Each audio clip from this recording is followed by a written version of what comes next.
हा प्रश्न सीईटी 2025 ला थर्मोडायनेमिक्स या चॅप्टर वर आलाय. A gas is compressed adiabatically till its temperature is doubled. The ratio of its final volume to initial volume will be option A equal to 1/2, B more than 1/2, C less than 1/2 and equal to 1/4. तर आता बघा आपल्याला इथे काय दिलेलं आहे, तर gas हा adiabatically कंप्रेस्ड झालेला आहे आणि त्याचा इनिशियल व्हॉल्यूम V1 तर कंप्रेस्ड झाल्यावरचा व्हॉल्यूम V2 आणि टेम्परेचर तुम्हाला माहितीये कंप्रेस झाल्यावर टेम्परेचर वाढतं, तर फायनल टेम्परेचर इनिशियल टेम्परेचरच्या 2 टाइम्स दिलेला आहे. तर V2/V1 हा रेशो तुम्हाला विचारलाय. मग जेव्हा adiabatic प्रोसेस असते आणि व्हॉल्यूम आणि टेम्परेचर हे चेंज झालेले दिलेले असतात, तेव्हा इक्वेशन घ्यायचं T into V raised to gamma minus 1 that is equal to constant. हे इक्वेशन ऑफ स्टेट घ्यायचं.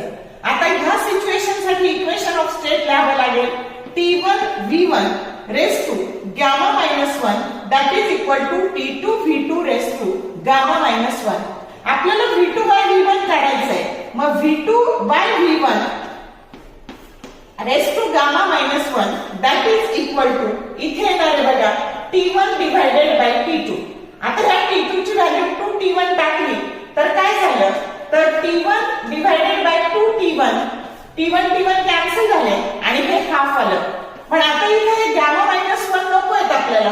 Divide each term by both side raise to gamma minus 1. मग याला जर gamma minus 1 ने आपण इथं डिवाइड केलं दोन्ही बाजूची पॉवर, तर इकडची निघून जाते आणि इकडे मात्र येते V2/V1 that is equal to 1 divided by gamma minus 1. आता gamma काय असतं, तर gamma it is the ratio of CP/CV and CP is always greater than CV. म्हणजे gamma हा नेहमी greater than 1 असणार आहे आणि इथं 1 जे काही आहे तर ते 1 मायनस इथे तुमचं 1 आहे ग्रेटर दॅन 1 असणार आहे.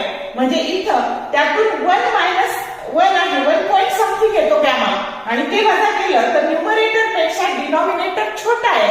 म्हणजे ही पॉवर पॉइंट मध्ये आहे.